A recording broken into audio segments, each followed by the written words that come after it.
Oh yeah, man. Ready, ready when We're you are. live. Mike, Hey, Mitch. How I'm you really doing? so everybody gets two shows for the price of one. Um, I'm really excited to talk with you about so many things.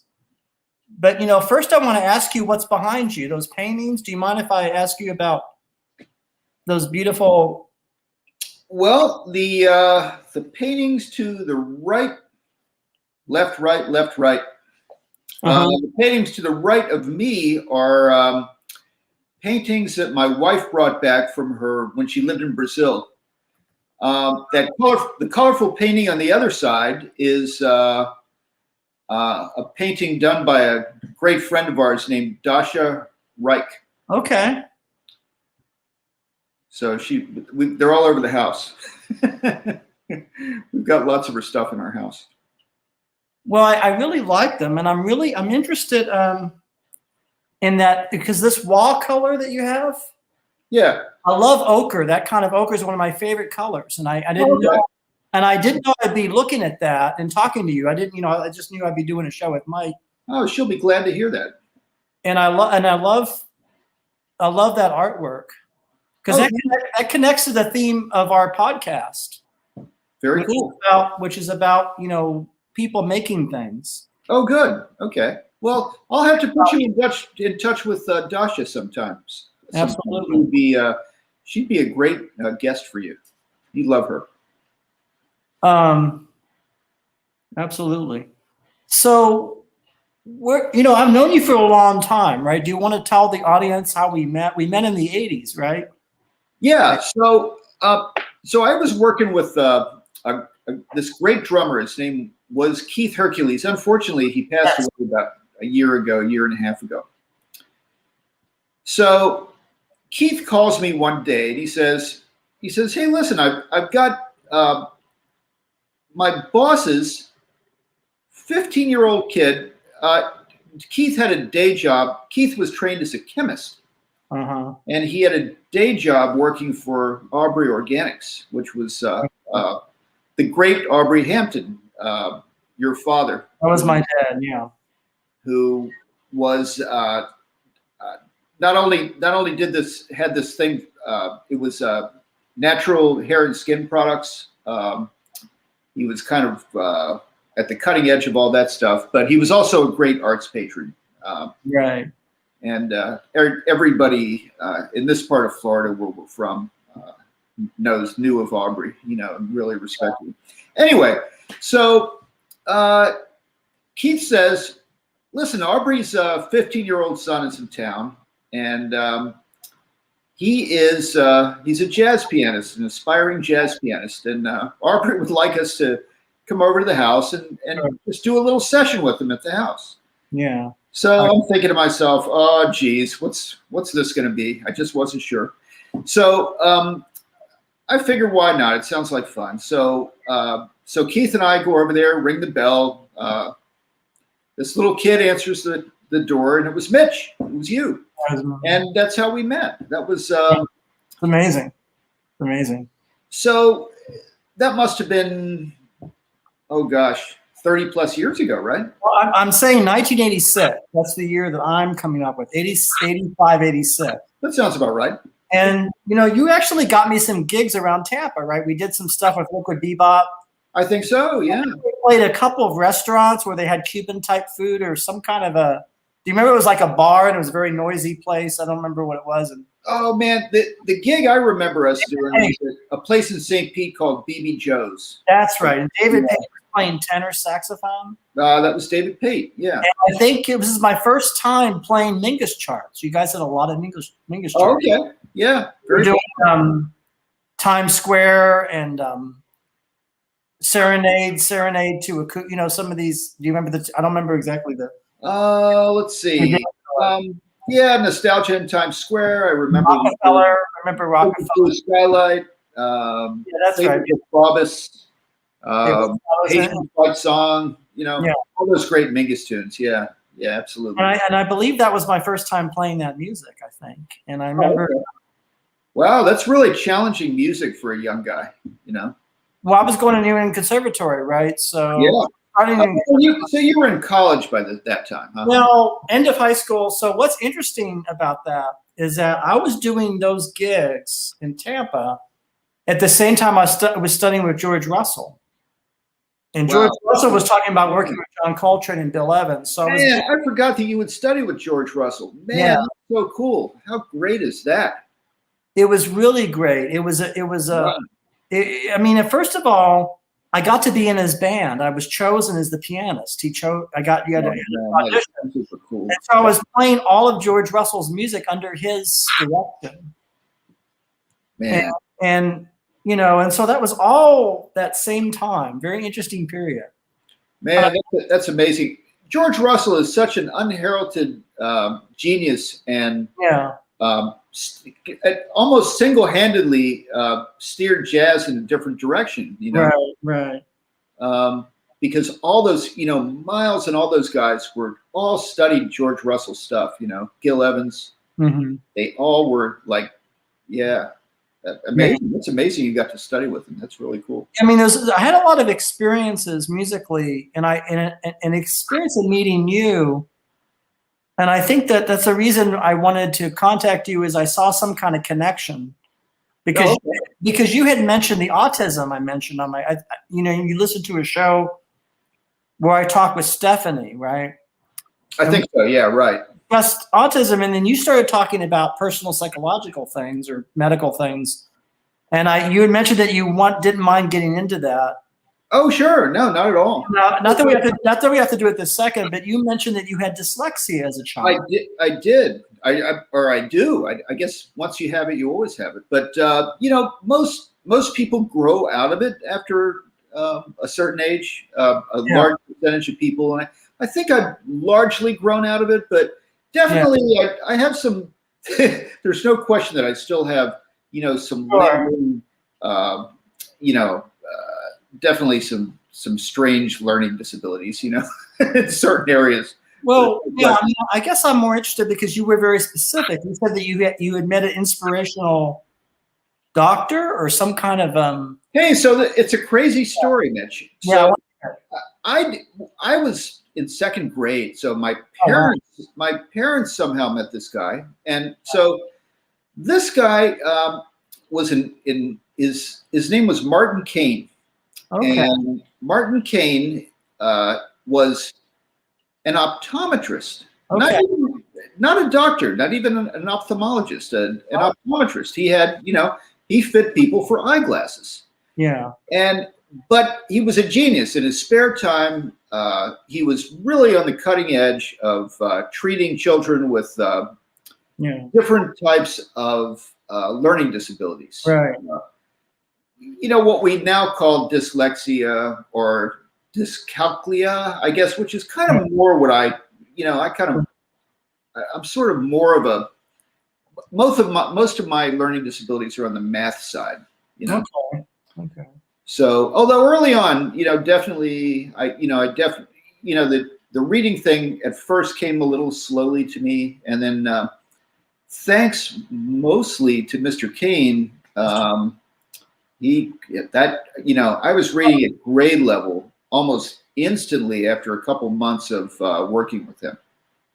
Do you mind we spell his name because he's an important figure? Is it K-N-E-N-E or is it C-A? I think good question. I think it's K-A-N-E. Okay, and what years I'm guessing this would have been the mid-late 60s or mid-late 60s, that's right. Yeah.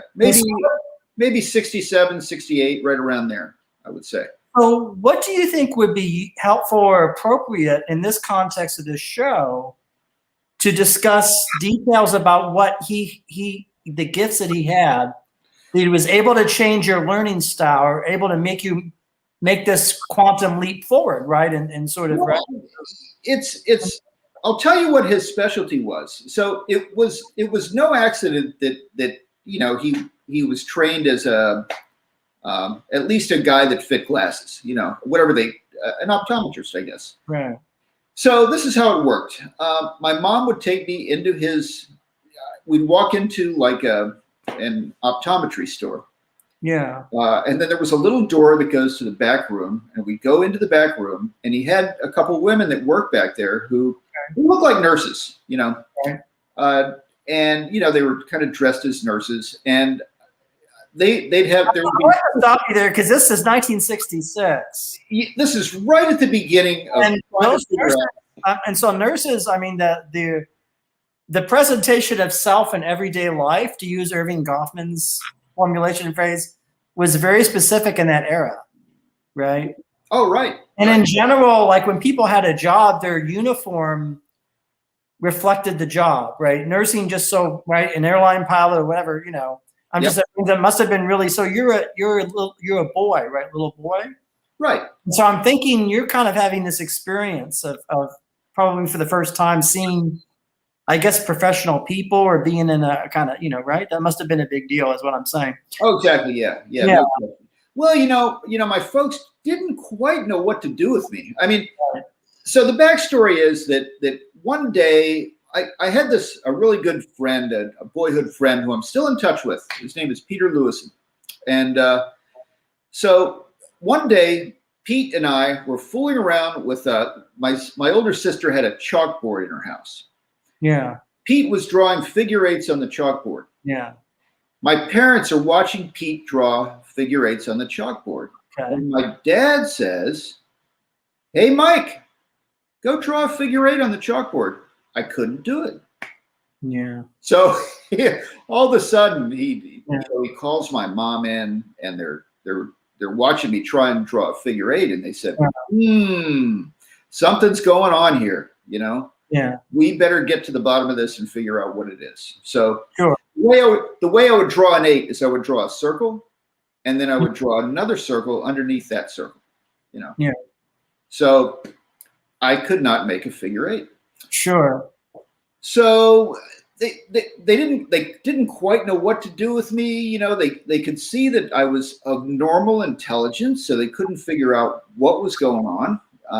You know, in certain areas, I excelled academically, and in certain areas, especially math, not so much. Right.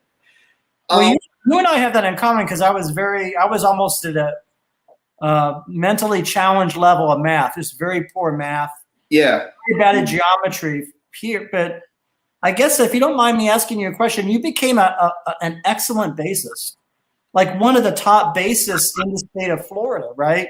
And I played music with you, and you really, so I hope this doesn't get too far off topic, but clearly you developed gifts to be able to, bass is not the easiest instrument, right? You're dealing with the Oh, no. It's amazing because, you know, you're really using, and so somewhere around here is, I have some paperwork from Dr. Kane that he sent to my parents, and I would love to see that. Yeah. I wish I could find it. And Sure. but I remember one of the things he said is that my left side, was developing way ahead of my right side. Yeah. So his whole thing was, he called it, you know, I recently looked this up just to see if I could find out some stuff. Right. There's a little bit there. He called what he was doing vision rehab. Vision, like rehabilitation, vision rehab. Exactly. Yeah. For children. So learn, and so, you know, his whole thing was like eye-hand stuff. Eye-hand coordination, right? Yeah. So he would, you know, I would be doing some exercises back there in the back room behind the, you know, in the back room of the optometry store, just putting puzzles together and just linking things together. Lots of eye-hand stuff. Things he had me doing with my hands, and then, you know, he would send me home with exercises to do. A lot of it had to do with exercises on a balance beam. Interesting. Dribbling a basketball, which I couldn't do, which is so funny because, you know, by the time I was 12, I was a pretty good basketball player, you know. Oh, wow. But all this stuff, all these exercises and all this stuff, I really, you know, after about a year and a half of doing this, with my mom working with me on the follow-up, right. By the time I hit 4th grade, I was a pretty average or above average student in some ways. Wow. So, yeah, it was. So would you say that a figure like him? See, one of my theories, pet theories, I have many of them, is that the best thing in life is to learn a ritual or a system. Mm-hmm. And when you induct into that, it doesn't matter so much what the system is, as long as it's a good system for you. That's right. And that if you practice that system on a regular basis, you can make strides, you can improve skills, or you could take skills you already have where you have a strength and make them even stronger. And so would you say that Dr. King was doing that, providing you with a system? Oh, absolutely. Absolutely. Yeah. It's the same system I still use now for practicing, really. Oh, really? Huh. Well, in a sense, I mean, yeah. But yeah, what you're getting at is correct. Just a sort of building blocks of repetition to correct whatever you need to work on. Yeah. So that's how I practice, man. I mean, it's the same thing. It's basically the same thing. Well, I practice every day, but I sort of you mentioned him and you said you wanted to talk about that. So I guess I'm wondering, in your evolution as a musician, an artist, as a human being, what was the connection between that breakthrough? You're in fourth grade, you're doing basketball, you're getting better at math and things like that, and reading, right? What's the connection between that and music? When does the double bass come in? Were there other instruments before that, or was it? No. It was bass. The bass came along. The bass didn't come along till I was in my early teens. Okay. I was kind of a late starter. Oh. So there was no music. It would have been interesting if I did try to play an instrument, But you did. You learned you play bass, but I'm just wondering, what brought you to the bass? Was it the need? Were you in a student orchestra or a band, or was it that? Every bass player has basically the same story about why somebody needed a bass player. Bass player. So if you ask any bass player why they took the bass, somebody needed a bass player. So in my case, I had a cousin, and my cousin played guitar. He was great. My cousin his name is Andy Deitch, and he was a phenomenal guitarist. Yep. And so much so that if he had continued jazz guitar, when you talk about guitarists of his generation, and you talk about Pat Metheny, you talk about Martino, Nathan Page, Grant. Yeah, right. I'm talking about guys who were like around Andy's age. Pat Metheny, Carlton, Field, Bill Frisell. Andy would have been mentioned in the same breath as those guys had he continued playing the guitar, but he quit playing. He stopped playing the guitar when he was in college. So, anyway, Andy and the other kid, another kid up the street, whose name was also Andy. In fact, their little band was called the Andys, and they needed it was just a little rock and roll garage band, and they needed a bass player. So, they basically said, "Okay, you're going to play bass. Figure out a way to go out and get a bass." Yeah. So I found a Conrad bass for $100, and I'd been working in my dad's shoe store that summer, and I bought this Conrad bass, which is kind of like a copy of a precision bass, a Fender precision bass, and that's how I started on bass guitar. That was my first instrument. So if you ask any bass player, they'll tell you. I mean, every bass player. Hold that thought. I'm agreeing with you. Every bass player has a story of necessity and need. Right. A story where this is a fundamental, important part of the music: the bottom and the harmony and the rhythm. Sure. And it's needed in this music, and we don't have a bass player. We need a bass player. So isn't it interesting that something can start off in the most utilitarian of reasons? Yeah. And it becomes this magical thing. It ends up serving the whole. That's right. And it ends up giving you a purpose in life. Yeah. And it ends up giving you a purpose in the music. See, that's the interesting thing. So it serves the music. And it ends up, and then you have a sense of belonging. Right, and then other things follow from that. Would you say that's your story with the bass, or the sort of I would say in my case that is absolutely true. Yeah. Wow. Yep. No, you're right. Did you want to discuss stylistic things? Because I always want to hear a story from the 1970s. Because I know in Florida, and this is before I was playing music, I know that you must have did some 70s style gigs. I don't know, maybe even on electric, I don't know, or acoustic, or things that were, I don't know. Do you have any stories of playing with the Fender Rhodes or anything like that? Or just crazy like 70s gig stories? Yes. Well, most of I guess like when I first started playing, okay, so when my first band, you'll actually like this story. Oh, yeah. I feel it coming. So I'm playing the bass. I'm looking for playing opportunities. And here's the thing about playing the bass. If you own a bass, after about 2 weeks of playing the bass, you can get a gig somewhere if you own a bass. Because everybody needs a bass player. Right, it's still true today. Everybody always needs a bass player, So, if you can decently play the bass, you can get a gig. And I was kind of decently playing the bass, I guess, maybe. I don't know. Luckily, there are no recordings of myself in those days. I was probably horrible, the truth be told. But I see an ad. I only know, hold that thought. I only know you from the Liquid Bebop period, like of the 80s. Oh, I'm going back way before. Oh, yeah, that's what's exciting. So I'm finding out things I did not know. So as a prior musical, but anyway, go ahead. Oh, okay. So I'm still in maybe 10th grade at this point. Yeah. Still not really serious about music. The bass was just kind of something to do. Huh. So I saw an ad in the paper. Band needs a band. The name of the band was Black Coffee. Black Coffee in need of a bass player. So I respond to the ad, and this guy calls me. His name was Charlie Bush. Wow. And Charlie was a real character. So Charlie was like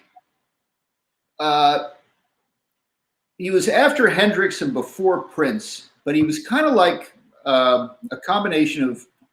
He kind of fit right in there. He was an African American rock and roll guitarist. He was great, phenomenal musician, just a great musician, and really one of my first teachers. So we just, Charlie and I got together. At first, it was just the two of us. We got together and he just showed me a bunch of tunes, those kind of 70s tunes.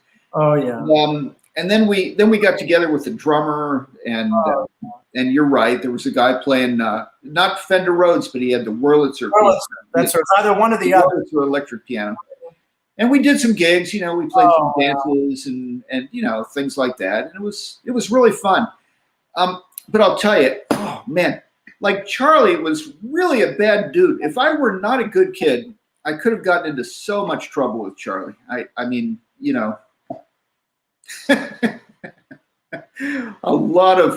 He was doing like a lot of bad stuff, that my parents didn't know about. Well, what do you consider? My mom and dad loved him because he was so charming, Right. Well, people, Joe LaBarbera's book is coming out. His memoirs of the Bill Evans Trio. Mm-hmm. It's a memoir about those years. Oh, wow. And as you know, that's my favorite trio of that period. And that's my favorite period of Bill Evans. Oh, I think Bill Evans reached his peak, his apotheosis in that wild period of the late 70s of that band with Joe LaBarbera and Mark Johnson. I think that's a remarkable trio. But, part of that story is about Bill Evans, I guess, his own challenges and his own. Right, exactly. I think originally, if I don't want to misspeak, but originally stage fright, I think when he was younger, I think that's what started his having to solve that problem. But anyhow, was Charles similar to that kind of substances, or was it? Yeah, there was a lot of substances. There was a lot of wild sex going on. It was the 70s, man. 70s, But I was really a good kid, you know. Sure. I didn't partake in any of that stuff. It was like I was kind of just an When you observer. say, were you of age? You weren't a minor, were you? No, I was 15, 16 years old. Oh, you were. These guys were adults, you know. They were grown men. So it was a They had situation. jobs. They all had day jobs. I remember when I first met you after one of our gigs, the woman you were dating was reading the book 9.5 Weeks, and had just seen the movie. I remember that. Speaking of sexuality. Yeah. Do you remember who that was? Was her name Elizabeth? I don't remember. She was really enthusiastic about. Her name was Judy. Yeah. Judy, yeah. And I remember she's like, Oh, that's funny. Yeah, I do remember that. and it is kind of a strange feeling to be 16, 17 and be hanging out with adults, you know. Yeah. Talking about 9.5 Weeks and Ken Basinger and, you know, Mickey Rourke and the book. And, and Judy says, well, the book is really good. Yeah. But the book was anthologized in Playboy. So I guess I imagine in the 70s. So, because I have an edition of that Playboy here, I think 78, Elizabeth McNeil, A Torrid Story of a Woman's. Wow. A woman's. But it's funny to think about in the history of art. Something's written from. How would that book play now? Oh. I don't think. Well, I mean, of course, as everybody knows, we have, you know, different beliefs about all sorts of things. Yeah. So I'm sure it'd be done differently. I'm actually not as interested in that. And the only reason why I bring it up is because you mentioned Charles Busch liking to party. You like to party. And people have different. Yeah. I'm not. I think somebody told me that he's no longer on the planet. I think. Yeah. Otherwise, I wouldn't have used his name. Oh my God! I can't even. Some of these stories I can't even tell. The way I experience reality, Mike, is I sort of think that things exist in the world. And because this is an aesthetic show, it's about the arts. For me, the fundamental thing is the feeling of something. Right. The experience of something. And for me, only later can we have a discussion.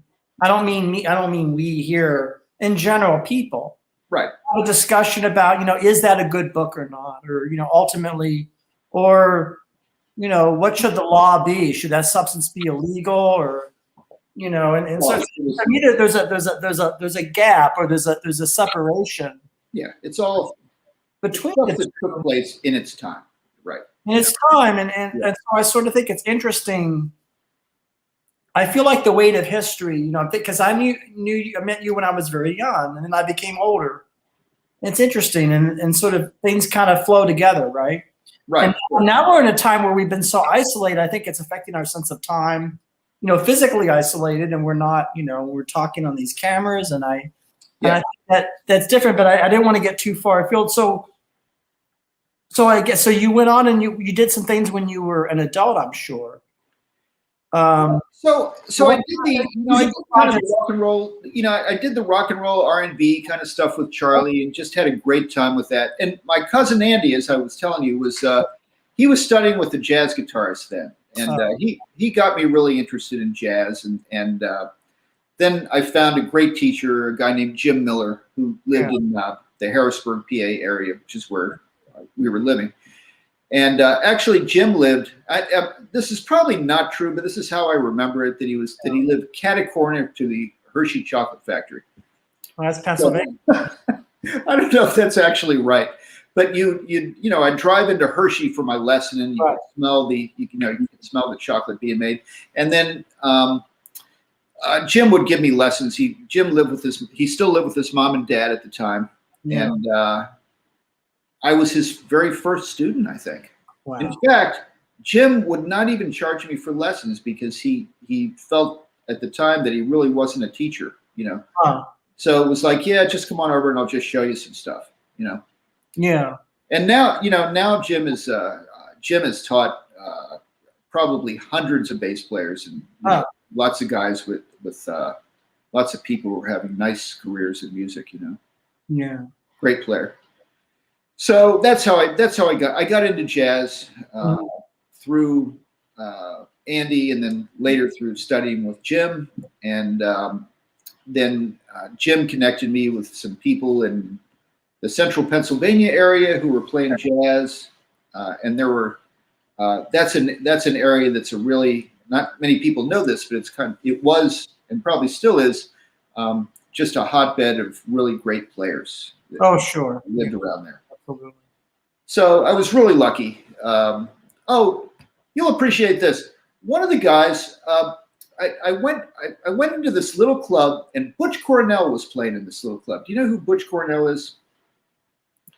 Butch Cornell is the guy that played organ on the Stanley Turrentine album "Sugar" on CTI. So anyway, for some reason he was living in Lancaster, PA. I don't know why. Did you get to gig with him? Or? Well, I said, in those days I was fearless, so I just went up and I said, "Oh, Mr. Cornell, my name is Michael Ross. I'm some 15-year-old kid. My name is Michael Ross. Maybe we could do some gigs, So he said, "Sure, kid. Here's my phone number." So I call him and I said, "Hey, let's. Can I come over to your house and maybe we can jam a little bit?" So I go over there and he saw that my skills were at the time were pretty rudimentary, But he was great. He just, because he was an organ player, he had a great sense of what the bass was supposed to do. So, so I'd go over there from time to time, and he became another teacher to me. Okay. He. Well, when did you start doing gigs reflecting some of that jazz, rock, or funky? Because I know that you did projects like that before Liquid Bebop, which was more straight ahead.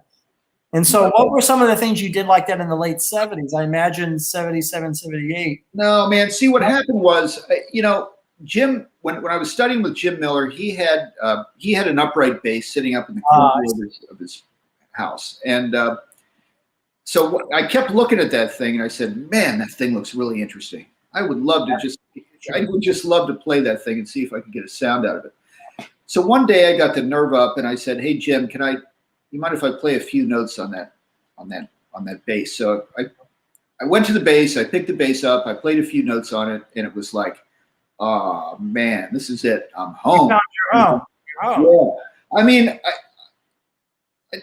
I'm not exaggerating. I probably played 5 notes on that bass, and I was totally hooked. It was like, so what you're saying is that you had a calling and you knew that your path was going to be. Yeah. So your path is Paul Chambers, Ron Carter, Ray Brown, Milt Hinton. That's what it is, and it's not going to be, Chuck Domenico or Larry Graham. Yeah. So this happened eventually. So really, those guys were not the first bass player I listened to. The first bass player I listened to was Stanley Clarke. Oh, wow. Because, the fusion was this was the late 70s. The fusion thing was really huge then. And upright bass and played beautifully on both of them. Right. So Stanley was really the first guy I listened to. And, probably Ron Carter after that. Yeah. And then I was also really interested in the Bill Evans trio. So Eddie Gomez was like one of my, Eddie was one of the first guys that, where I'd take those to copy what he was doing and all that stuff. So definitely Eddie was probably the first bass player that I seriously checked out, tried to transcribe some of what he was doing and tried to figure out what he was doing. Now today, I think some of that is still in my playing today, but sure, of course, it's not really that type of playing that, playing up on the fingerboard all the time and all that sort of stuff. It's not so much my focus now. So, that's interesting because the last time I played with you was in 2006. Oh wow, okay. In Tampa, and I remember that your solos were very virtuosic, like a hand player. And I remember, I'm putting aside the rhythm section playing, which is really solid and really great. But I remember I really appreciated hearing someone solo that way because I think it had been some time since I played with a bass player that played like that. Are you still doing that? Is that part? Would you say that's part of your your style, or that? I mean, Oh, definitely. Oh, sure, man. Absolutely. Yeah, yeah.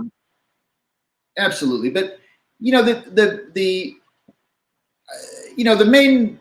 most important part of bass playing is just just trying to play in a really just to play really solidly and play the bass like a bass. I like to play the bass like a horn too. Right. But if you play a bass like a horn all the time, nobody's going to call you. Well, I'm talking about just on solos. That's why I made soloing and it really I think because so much time had passed, I had forgotten about that. Right. Liquid Durock, and I really it's very exciting playing with a bass player to do that. Oh, I don't think everybody does it, and what it does is that as a pianist, I can sort of relax a little bit. I'll just come a little bit, and in a way, you become the star in that moment, and that's really exciting. I could just sort of listen to it, and I sort of figure, well, this is where it's going. It's a nice space. I look at it like this: it's another tool in the toolbox. Especially like I love to do duo and trio playing, and in Florida, I get to do a ton of duo and trio playing. Yeah. So when I'm doing duo and trio playing, that you're kind of expected to solo a lot. So I think some bass players don't put a lot of focus on working on their soloing so much. Because it's really so much more important to just being able to to play a nice bass line with great voice leading and just getting a good sound and a good beat. That is definitely the most important part of bass playing. But I do think it really helps. It's another facet and another tool in your toolbox if you can. And also that era was kind of the era of the duo, the 80s. So especially New York, Knickerbocker Saloon and Bradley's, right? And Knickerbocker Saloon and Bradley's. No question, man. Well, who comes to mind immediately is Red Mitchell and one of my favorites, George Cables. Oh man! You could go to Knickerbocker Saloon and see just George Cables on an acoustic piano and Red Mitchell. So Red Mitchell has an unusual tuning. You could talk about. He did. He tuned his bass in fifths. I don't know how he did it. And what a great bass player Red Mitchell was. Yeah, he definitely had his own concept. There's a way. I guess when you hear a duo, that's a particular kind of music. Wouldn't you say it's almost compositionally its own genre, its own feeling? Oh yeah. I'd imagine if you're talking to the audience here who's not a musician, what would you describe? So you're a bassist, and let's say you have a project with like 3 horns. With 3 horns? Let's say you have the fortune to be in the Cookers this week with Eddie Henderson, George Cables, David Weiss, those guys. Cecil McBee. Cecil was my teacher. Oh, that's interesting. So, yeah. But funny you mentioned those guys. Yeah. But to describe the difference, on Monday you have to do that, and then Tuesday you're just playing with the flutist, just one horn. Yeah. How would you describe the difference of what's demanded of you in the two contexts, the two? If you could talk about what that would be and what's because it's a different. Well, that's a really good question. The two things have one thing in common. You still have to be able to play a very solid bass line, and you have to be able to swing. So if there's no drummer, if I'm playing with a flute player, which I do actually, I do a duo with a flute player sometimes. Then certainly you have a lot more freedom, playing in a duo context than you would playing in a hard bop 6-piece band. But definitely I would play differently for sure. Right. For one thing, if there's no chord player there, it's much more important for me to outline those chords, the whole chord, so the audience can hear the chord where those chords should be, and the flute player can hear where those chords are. Yeah. So you really have to think about just playing the proper notes and Right. voice leading and keeping it interesting, connecting those chords together. But then you also have a lot more freedom. Interesting. For sure. Playing in a small, more of a chamber style situation. And so when you're with the sextet, like the Cookers, what is the thing demanded from that? I guess because you have a lot of actors. The thing demanded from that is, man, when you come on the bandstand, you better be ready to just play with a really solid beat and swing hard, Yeah. and play a really, appropriate bass line to what the music calls for. Yeah. Fortunately, I like to do both. One just as much as the other. Right. So, one of the nice things about living in Florida is you can have kind of a lot of different bags. Whereas if you're living in a bigger city, maybe they'd say, oh, that's a bebop bass player. That's a guy that kind of, he plays with gut strings. He wants to kind of sound like Paul Chambers. That's a bebop guy. Here's another guy. I shouldn't say guy. I should say person, because there's great woman bass players now. There's another person over here, and they want to play kind of more freely, and they like to break up the time when they play. Yeah. Maybe in the style of Bill Evans Trio or whatever. But if you live in Florida, you can do all that stuff. You'll get called for all those different types of gigs, which is great for me. A lot of it depends on the drummer, who the drummer is, who I'm working with. I like to think of it as what I can get away with on a certain gig, or what's appropriate for a certain gig. Right. So getting back to Bill Evans, I do a gig in Naples, Florida, quite a bit, and the guitarist is a great bebop guitarist named Dan Heck. Yeah. And a lot of times on Dan's gig, Marty Morell plays. Right. A great drummer from the Bill Evans Trio.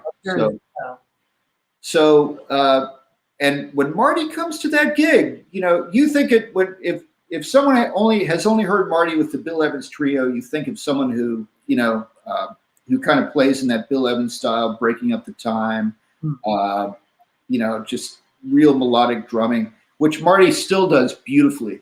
Mm-hmm. But what Marty really likes to do, I found, is he just likes to swing hard, Right.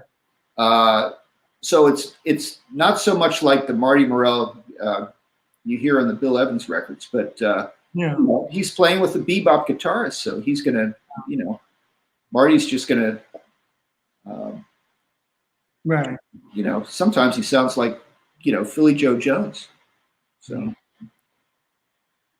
yeah, I think a lot of it depends on what. I would think that he has that in him. Well, I know that he has it in him. Oh yeah.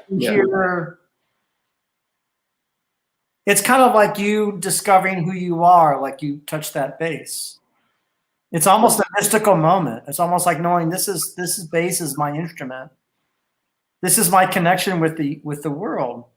Oh yeah. It's great to find out who you are. It's a beautiful thing. Man, the thing is, man, I needed a connection. I think most people need a connection in the world. Absolutely, but it's kind of like finding out your place in the world and your niche almost. Right. So because once that happens, other things follow, right? It opens up, it's like a door that opens up to other things. Exactly. Yeah, there's, man, I remember there was a woman pianist named Andrea Marzavanian who back in Harrisburg, she was also a great, she still is, she's still out there playing. Yeah. She must be like in her late 70s now. Yeah. And she was an early mentor of mine. And I remember her saying that bass is going to take you to all kinds of really strange places, and she was, I still remember that because she's right. The bass has basically taken me everywhere for everything that I do.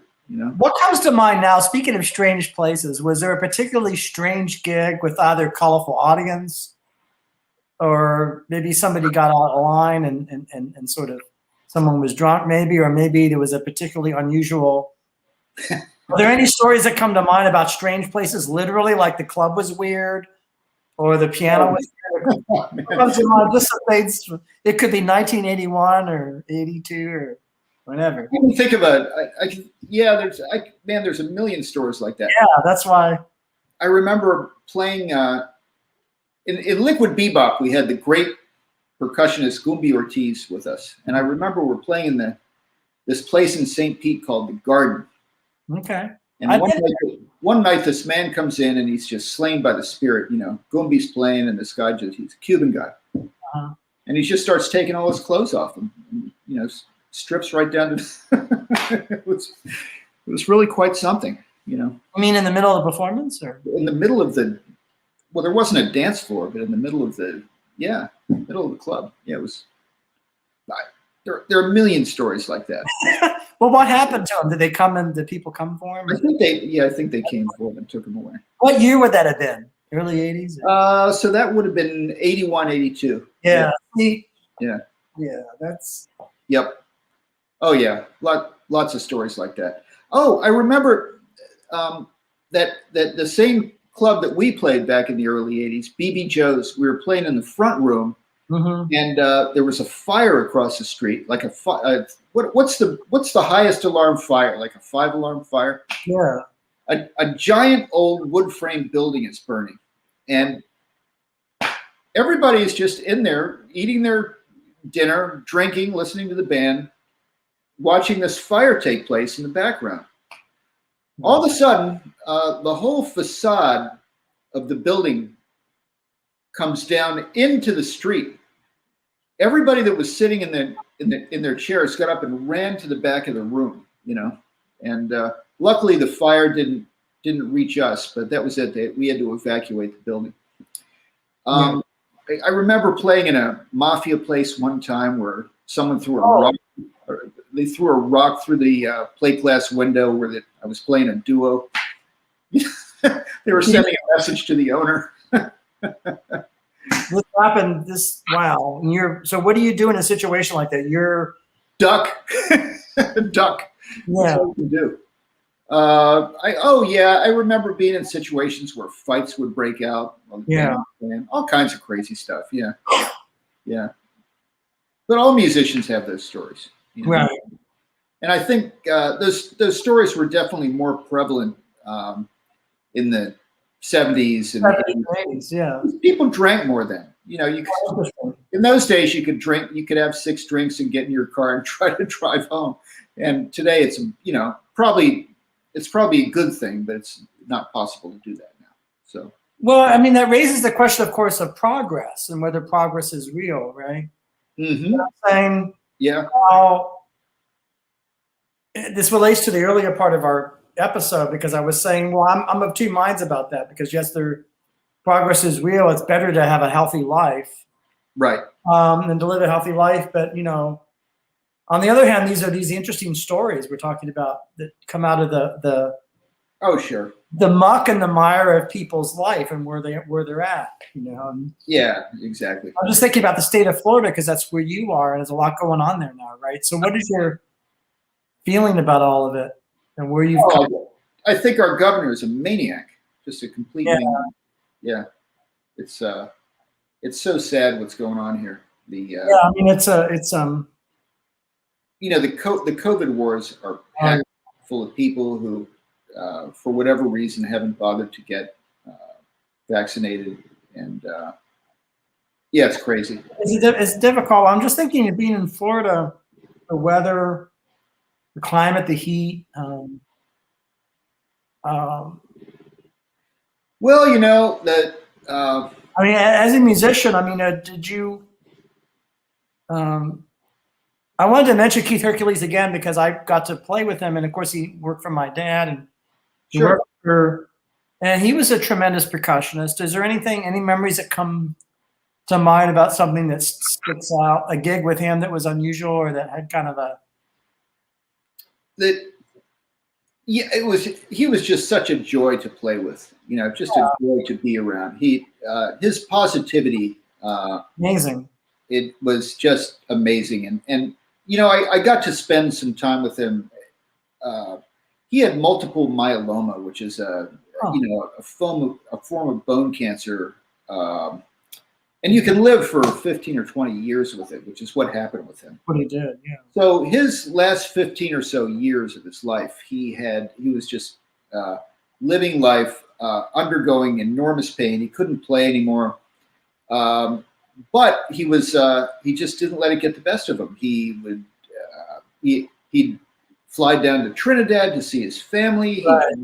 He'd go out to San Francisco to see his sons. He'd go to Toronto. He had family there. Just a really incredible guy. And when he was playing, he brought that same kind of spirit to the bandstand. Yeah. That's the main thing I remember about Keith.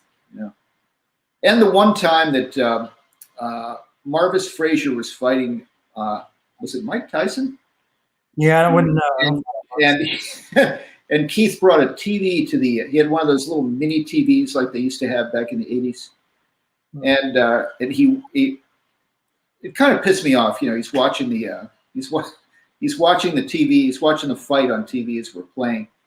But luckily Marvis got knocked out about 10 seconds into the first round. So Keith could concentrate on playing the drums after that. So, well, I know socially, I had one social. My father, him, and I, Miles Davis. Do you remember when Miles Davis came to Tampa? It must have been. Sure, yeah. And his thing was Al Foster. Oh yeah. Couldn't stop talking about Al Foster's drumming and things. Oh man, that was really. But it also makes me think about Tampa Theater. I'm sure you saw some great shows in the 70s and 80s at Tampa Theater. Oh, sure, yeah. What comes to mind? That great old movie theater in Tampa. What a great theater with great acoustics. I used to love playing there. You know, it's still there. I don't think they do that much live music in there anymore. But it was such a fun. Tampa Theater is when I first met Stanley Cowell, because he was with the Heath Brothers. That would have been 1978. Oh, okay. Oh, right. And I went backstage and I talked to Percy Heath, Jimmy Heath. And at that time, I didn't know a lot about Stanley Cowell. And I certainly didn't know that 20 years later, I'd be studying with him. Wow. No, 78 to 88, literally 10 years later. He was just he was a pianist in the Heath Brothers. I saw Elvin there. Oh, wow. I saw Wayne Shorter, the Wayne Shorter Quartet, when he first started doing his quartet with Mitch Foreman.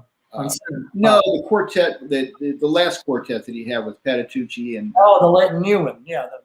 There's different. Yeah, there's the electric one from the '80s. The last acoustic quartet. I saw B.B. King there. Did a great show there.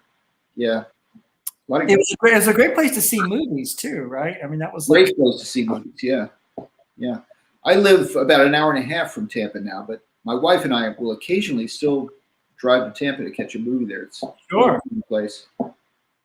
You might remember it has an organ pit, because it was originally a silent movie theater, and so the organist would play, and then they would lower the organist into the pit, and he'd wave goodbye to everybody before the movie would start. So, yeah, beautiful old theater. I know that, Mike, you're on a time restraint. Is this true that you have to? I'm good. Actually, I'm good. Yeah. So, is there anything you wanted to say about anything that comes to your mind in terms of how music relates to other art forms, or your own journey with it, or the bass, or Florida, or anything? Just I don't know. I think we've about covered it, haven't we? Oh, there's always more to talk about, I think. Yeah, there's always more to talk about. Sure. Yeah. Yeah, I don't know. Listen, I'm just, my whole thing is I'm just, I'm 63 now. Really? And yep, I just turned 63 2 weeks ago. Happy birthday. Oh, thanks. But my main thing is I'm still trying to get better. Right. I'm still trying to be a better musician, and a better person. Absolutely. So, you know, I think that's the whole thing, you know. So, you know, I still spend a lot of time practicing every day. Probably too much. My wife would say I spend too much time practicing every day. But yeah, I mean, I'm as excited about playing music now as I've ever been. That's beautiful. That's very inspirational. Man, I'm having as much fun now playing as I ever have. You know. So you would agree in closing with the idea that there may be temporary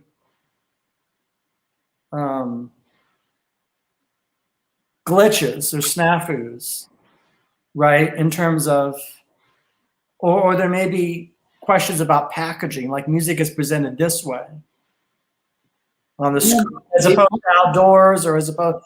But when you say that art always is going to find a way, art will find a way to go on in whatever form or whatever. So like when I was about 20, someone put me in touch with Gary Peacock. Gary Peacock was teaching out at a place called Cornish Institute in Seattle at the time. So I got this idea, man, I would love to go study with Gary. So I called Gary, and in those days you could just call him. Someone gave me his number. I called him, and he said, "Yeah, man, you know, sure, if you want to." That's the way to do it. Send me a tape. So, you know, I made a cassette tape. I sent it to him, and he said, you know, he listened to it, and he's, you know, when I called him back, he said, yeah, if you want to come out here, it'd be great, man. You know, that would be great. Come on out, and you know, if you want to study with me, that would be really cool. So I said to him, well, so what's the scene in Seattle? And he said to me, what's the scene? What are you talking about? You're the scene.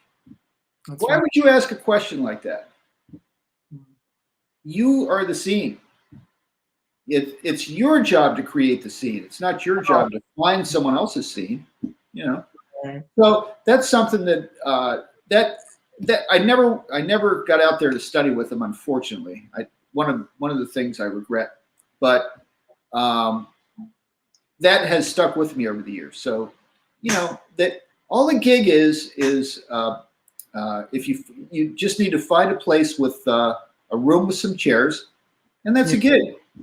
You know, people like to talk about, oh man, it's so, you know, people don't, you know, it's hard to get people to come and listen to a jazz performance, blah, blah, blah. All you need is a table and chairs. A room and some chairs. That's it. That's a gig. Well, that's a very, I think that's a good note. This has been a beautiful occasion, Mike. This is Mike Ross, bassist, and I'm Mitch Hebner, the host, and I can't think of a better way to end an episode than tables and chairs. And that's it. The scene.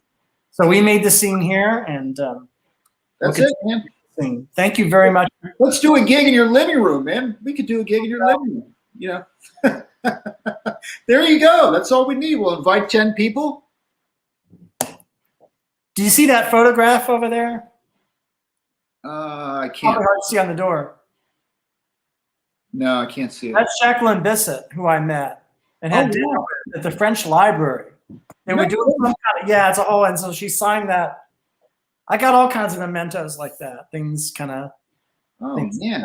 Wow. Yeah, and some diplomas and crap like that. But you know, it's interesting to think about time moving forward and making the scene. So we made the scene today. Absolutely. I hope you continue to make the scene. Thanks for having me, man. This was fun. Thank you. Be safe. All right, you too. All right, man. See you soon.